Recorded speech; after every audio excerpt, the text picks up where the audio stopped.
మన యూట్యూబ్ ఆత్మీయ కుటుంబ సభ్యులందరికీ టెంపుల్ వ్లాగ్స్ రేణుకా ఛానల్కి స్వాగతం.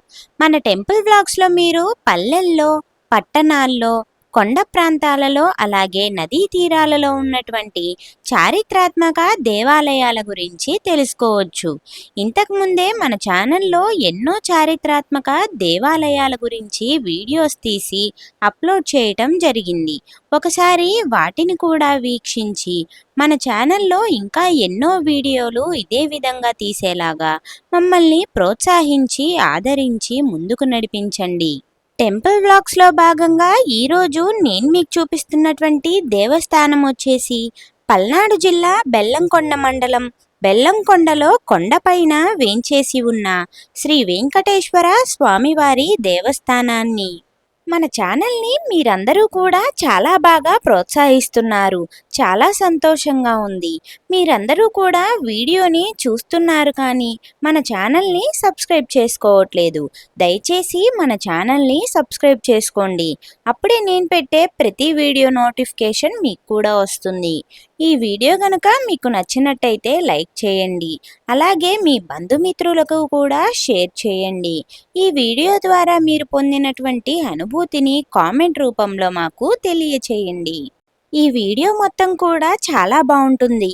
వీడియోని స్కిప్ చేయకుండా మొదటి నుంచి చివరి వరకు కూడా తప్పకుండా చూడండి.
కర్పూరడి రాంజన దత్తామని రాంజన దత్తామని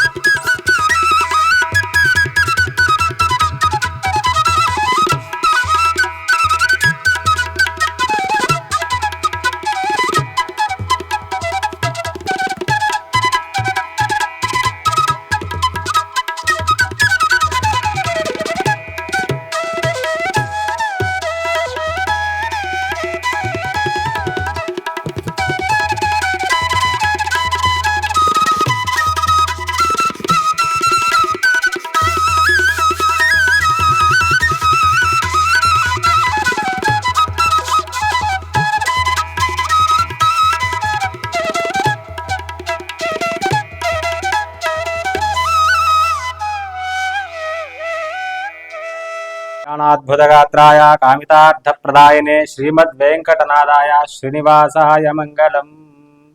బెల్లంకొండ నాగిరెడ్డిపాలెం కొండపైన శివారులో వేంచేసినటువంటి శ్రీభూ సమేత శ్రీ కళ్యాణ వెంకటేశ్వర స్వామి వారు ఆలయ నిర్మాణ ముఖ్య విశిష్టత ఏమిటంటే, ఇక్కడ అనాదిగా నివసిస్తున్నటువంటి భూక్య మంగానాయక్ గారికి కలలో స్వామివారు కనిపించి ఇక్కడ నా నిర్మాణం చేపట్టమని స్వామివారి కలలో చెప్పగా, ఆ మంగానాయక్ గారు తిరుపతి వెళ్ళి అక్కడి నుంచి స్వామివారికి మట్టి నీరు తీసుకొచ్చి ఇక్కడ చిన్న దేవాలయాన్ని నిర్మించారు. ఆ నిర్మాణం పునఃప్రతిష్ఠ గావించుకొని నేడు ఇంత ప్రసిద్ధి గావించిన శ్రీభూ సమేత శ్రీ కళ్యాణ వెంకటేశ్వర స్వామి వారి దేవాలయంగా ఏర్పడింది. ఇక్కడ స్వామివారికి విశేషమైనటువంటి పూజా కార్యక్రమాలు జరుగుతూ ఉంటాయి. స్వామివారికి ప్రతిరోజు పూజా కార్యక్రమాలు నిర్వహిస్తూ ఉంటాము. ప్రతి శనివారం స్వామివారికి విశేషమైనటువంటి అర్చనాది అష్టోత్తర శతనామ పూజా కార్యక్రమాలు, వాహన పూజా కార్యక్రమాలు విరివిగా జరుగుతూ ఉంటాయి. అదేవిధంగా ప్రతి శ్రవణ నక్షత్రం నాడు ఇక్కడ స్వామివారికి విశేషమైనటువంటి పంచామృత అభిషేకాలు, సహస్రనామ పూజా కార్యక్రమాలు, విశేషమైనటువంటి అలంకారాలు కూడా జరుగుతూ ఉంటాయి. అదేవిధంగా ప్రతి సంవత్సరం ఫాల్గుణ మాసంలో 2వ శనివారం, ఫాల్గుణ మాసంలో 4వ శనివారం కూడా విశేషమైనటువంటి తిరునాళ్ళ కార్యక్రమం కూడా జరుగుతూ ఉంది. ఇక్కడ స్వామివారికి కోరిన కోరికలన్నీ నెరవేరుతాయి కాబట్టి ఇక్కడ భక్తులు చాలా మంది తరలి వస్తూ ఉంటారు. అదేవిధంగా ఈ విధమైనటువంటి దేవాలయంలో స్వామివారికి విశేషమైనటువంటి పూజా కార్యక్రమాలు నిర్వహిస్తున్నటువంటి ధర్మకర్త భూక్య గోపాల్ నాయక్ గారి కుమారుడు ఇప్పుడు వివరిస్తారు. అందరికీ నమస్కారం. ఇప్పుడు మీరు చూస్తుంది బెల్లంకొండ నాగిరెడ్డిపాలెం 2 గ్రామాల మధ్యలో శివార్లో వేంచేసినటువంటి శ్రీ వెంకటేశ్వర స్వామి వారి దేవాలయం. ఈ దేవాలయం గత 50 సంవత్సరాల క్రితం ఇక్కడ భూక్య మంగానాయక్ గారు గోవుల్ని మేపుకుంటూ పైకి వచ్చి వారికి కలిగిన 10 మంది సంతానంలో 6గురు మరణించి ఆ 4 పిల్లల కోసం స్వామివారిని వేడుకోగా స్వామివారి వారికి స్వప్నంలో కలలో కనిపించి, నేను ఇక్కడ వెలిసి ఉన్నాను, ఇక్కడ నాకు దేవాలయం నిర్మించండి అని స్వామివారు చెప్పినట్టుగా అప్పట్లో మా తాతగారు మంగానాయక్ గారు తెలియపరిచారు. అదే అనుసారంగా ఆయన ఇక్కడి నుంచి ఎడ్ల బండి వేసుకొని తిరుమలకి వెళ్ళి అక్కడి నుంచి స్వామివారి మట్టి నీరు రాయి తీసుకొచ్చి మరియు స్వామివారి వేప చెట్టు అక్కడి నుంచి వేప చెట్టుని తీసుకొచ్చి ఇక్కడ నాటడం జరిగింది. అదేవిధంగా స్వామివారి అప్పట్లో ఉన్న ఆర్థిక దీనివల్ల స్వామివారికి చిన్న దేవాలయం నిర్మించి అప్పటి నుంచి పాల్గొన మాసం, ప్రతి సంవత్సరం పాల్గొన మాసం 4వ వారం దేవరంపాడు కళ్యాణ విశిష్టత అనుసారంగా ప్రతి సంవత్సరం 4వ వారం ఇక్కడ మార్చి నెలలో స్వామివారి కళ్యాణం తిరునాళ్ళ ఎంతో వైభవంగా నిర్వహించడం జరుగుతుంది. స్వామివారికి ఆలయం నిర్మించడం 1 సంవత్సరం క్రితమే జరిగింది. ఆలయం ఎంతో వైభవంగా, ఎంతో విశిష్టతో, దాతల సహకారంతో ఈ యొక్క ఆలయం నిర్మించడం, ధ్వజస్తంభం కూడా వేయటం జరిగింది. స్వామివారికి ఎంతో మంది దాతలు మా దేవుళ్ళు అందరూ ఇక్కడ స్వామివారి పేర్లు అందరూ చూసి ఉన్నారు. దాతలు సహకారంతో ఇంత పెద్ద దేవాలయాన్ని కూడా నిర్మించడం జరుగుతుంది. ఇక్కడ ఈ స్వామివారికి నాగబంధం కూడా ఉంది. ఆ స్వామివారిని కూడా మీకు చూపిస్తాను. ఇంతవరకు పైకి నాగేంద్ర స్వామివారు వస్తుంటారు, స్వామివారికి రక్షణగా ఉంటారని చెప్పేసి వేద పండితులు కూడా చెప్పడం జరుగుతుంది. ఇక్కడ నాగేంద్ర స్వామివారు కూడా కొలువై ఉన్నారు. త్వరలో స్వామివారిని కూడా ఇక్కడ ప్రతిష్ఠించడం జరుగుతుంది. ఇక్కడ నాగేంద్ర స్వామివారు రాజుల కాలంలో ఇక్కడ ప్రతిష్ఠించారు. మీరు ఇక్కడ నుంచి చూస్తే కనుక మీకు క్లారిటీగా కనబడుతుంది. అటు నుంచి దారి ఉంది. ఆ రెండు బండల మధ్యలో నాగేంద్ర స్వామి వారు కూడా ఉన్నారు. రాజుల కాలంలో స్వామివారిని ఇక్కడ ప్రతిష్ఠించారు రాజులు. బెల్లంకొండని ఏకచక్రాధిపతి రాజులు పాలించినందుకు ఇక్కడ వచ్చి వాళ్ళు స్వామివారిని ప్రతిష్ఠించడం, వాళ్ళు ఇక్కడ స్వామివారిని దర్శనం చేసుకోవడం కూడా జరిగింది. అదేవిధంగా రెండు గ్రామాల మధ్య ఎంతో ఆహ్లాదకరంగా ఈ యొక్క దేవాలయం ఎంతో సుందరంగా నిర్మించడం కూడా జరిగింది. త్వరలో స్వామివారి కొండపైకి నడవడానికి ఆ రహదారి కూడా కొంచెం ఇబ్బందికరంగా ఉండడం, స్వామివారి దేవాలయానికి వెళ్ళుటకు మెట్లు మార్గం కూడా త్వరలో నిర్మాణం చేపట్టడం జరుగుతుంది. దాతా దేవుళ్ళు ఎవరైనా ఉంటే ఆ మెట్ల దారికి కూడా కొంచెం సహకారం అందిస్తారని కోరుకుంటూ స్వామివారి దర్శనం కూడా ఒకసారి వచ్చి చూడండి. ఇదే చెట్టు తాతగారు తిరుపతి నుంచి తీసుకొచ్చి వేసిన చెట్టు. ఇక్కడ స్వామివారికి మొక్కులు తీర్చుకుంటూ, పిల్లలు లేని వాళ్ళు వచ్చి ఇక్కడ మొక్కులు తీర్చుకుంటుంటారు. కోరిన కోరికలు తీర్చే కొంగు బంగారం బెల్లంకొండ వెంకన్నగా ప్రసిద్ధి చెందారు. మీరు ఇప్పుడు చూస్తే పాత దేవాలయం ఇక్కడే ఇదే ప్లేస్లో నిర్మాణం జరిగింది. స్వామివారికి అప్పట్లో మంగానాయక్ గారు ప్రతిష్ఠించారు. తదనంతరం చెట్టు కూడా ఇక్కడే, ఆ తిరుపతిని తీసుకొచ్చిన చెట్టు కూడా ఇక్కడే వేయటం జరిగింది స్వామివారు. తదనంతరం మేము దేవాలయం పునర్నిర్మాణం కోసం స్వామివారిని ఇక్కడి నుంచి తీసి పక్కకు జరిపి మళ్ళీ దేవాలయం ఎంతో సుందరంగా నిర్మించి స్వామివారిని శిలారూపంలో ఇక్కడ ప్రతిష్ఠించడం జరిగింది. ప్రతి నెల శ్రవణ నక్షత్రం స్వామివారికి పంచామృత అభిషేకాలు జరుగుతాయి. ఇప్పుడు అయ్యగారు చెప్పినట్టు పంచామృత అభిషేకాలు జరుగుతాయి. స్వామివారికి ప్రతి సంవత్సరం తిరునాళ్ళ కళ్యాణ కార్యక్రమం జరుగుతుంటది. పల్లకి సేవ కూడా ఉంటుంది. అదేవిధంగా ఉత్తరద్వార దర్శనం కూడా స్వామివారికి పెట్టడం కూడా జరిగింది. కావున భక్తులకి కోరికలు తీర్చే కొంగు బంగారం చేసి శ్రీ వెంకటేశ్వర స్వామి వారి దర్శనం చేసుకొని స్వామివారి కృపకు పాత్రలు కావాల్సిన కోరుచున్నాం. ఓం నమో వెంకటేశాయ నమః.